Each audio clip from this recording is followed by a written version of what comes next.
Bonjour tout le monde, aujourd'hui je vous retrouve dans un nouveau thème de vidéo puisqu'il s'agira de vidéos sur le thème du zéro déchet. Dans cette vidéo, je vais vous parler un petit peu des différents changements que j'ai déjà adoptés dans ma consommation pour tendre vers le zéro déchet et également des mesures que j'aimerais prendre à l'avenir pour améliorer encore plus ma consommation. Donc c'est parti, on commence tout de suite avec la vidéo. Ces dernières semaines, j'ai commencé à acheter quelques produits pour réduire mes déchets dans la salle de bain en premier lieu. Ma brosse à cheveux était en plastique et elle commençait sérieusement à être abîmée, donc je me suis décidée à la changer et j'ai acheté une brosse à cheveux en bambou. Alors il s'agit de cette brosse à cheveux là, voilà. Donc c'est une brosse en bambou, elle a des picots qui sont vraiment agréables et qui sont pas du tout agressifs au niveau du cuir chevelu. Elle m'a coûté environ 7 ou 8 € avec les frais de port compris, donc sur Amazon. Des brosses à cheveux comme ça en bambou, il en existe plein de différentes et à la fois c'est toutes plus ou moins les mêmes. Mais en tout cas je l'aime vraiment beaucoup, ça fait plus ou moins un mois que je l'utilise et je trouve, il me semble en tout cas que j'ai un peu moins de cheveux dessus quand je me les brosse, donc je sais pas si elle agresse moins les cheveux, j'espère en tout cas. Mais en tous les cas, je pense que je vais la garder assez longtemps et en tout cas je l'adore, donc je vous recommande cet achat. J'ai acheté également récemment des cotons lavables, donc des disques à démaquiller lavables. Alors celui-ci c'est celui que j'ai utilisé déjà et que j'ai lavé une première fois.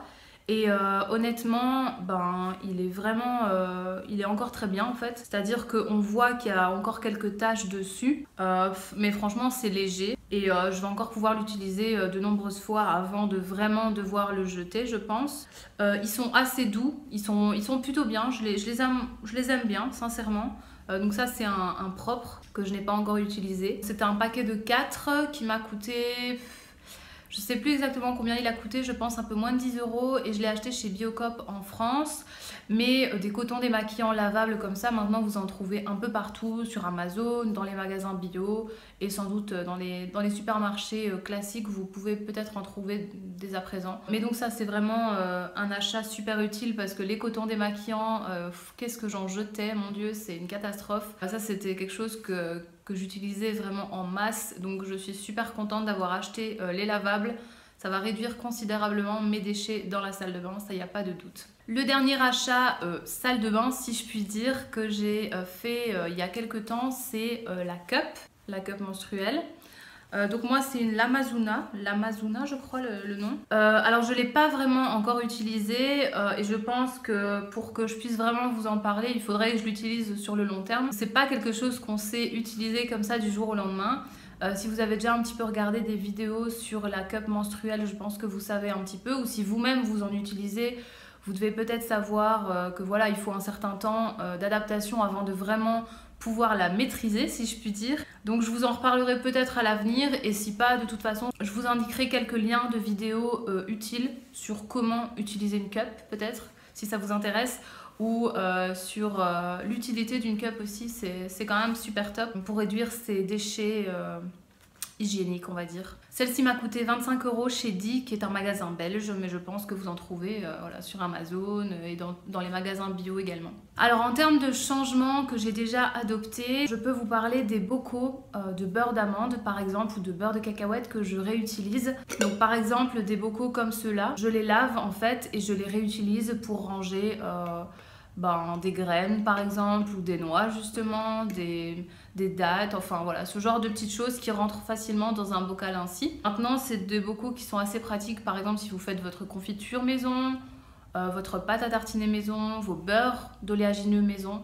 Ça c'est hyper pratique et je vais les garder à l'avenir pour utiliser ce genre de produit. Pour l'instant, comme j'habite encore chez mon père, j'ai la chance, on va dire, d'avoir un grand jardin à ma disposition et donc d'avoir un compost. C'est pourquoi on composte le maximum de nos produits alimentaires, les fruits, les légumes, etc.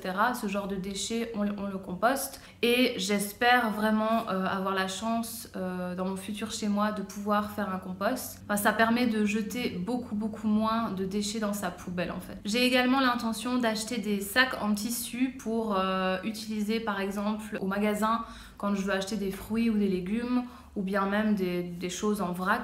C'est bien utile et ça remplace les sacs en plastique qui sont eux très mauvais.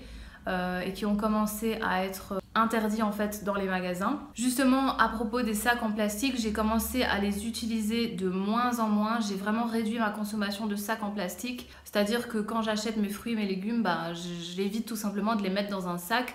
Bon, maintenant, si j'achète 10 pommes par exemple, évidemment, pour le respect du caissier, je vais pas les laisser comme ça en vrac dans mon caddie.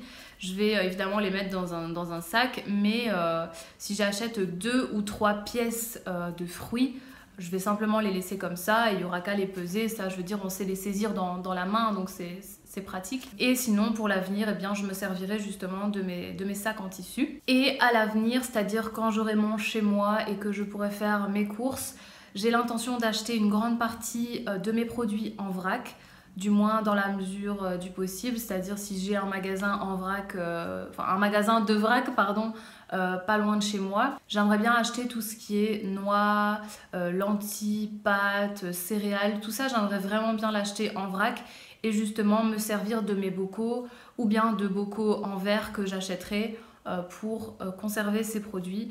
Justement, d'ailleurs, la conservation dans des bocaux en verre est assez bonne en fait. Vous pouvez conserver vos produits assez longtemps. Donc ça, c'est un point super important selon moi. Voilà, c'est tout pour cette vidéo. Je vous ai un petit peu présenté les choses que je fais ou que j'aimerais faire en termes de zéro déchet. Dites-moi également ce que vous faites peut-être vous pour tendre vers le zéro déchet si vous êtes un peu plus avancé que moi dans la démarche. Ça me donnera peut-être des idées et des conseils pour encore m'améliorer. J'espère que cette vidéo vous aura plu. N'hésitez pas à me laisser un petit commentaire pour me dire ce que vous en avez pensé.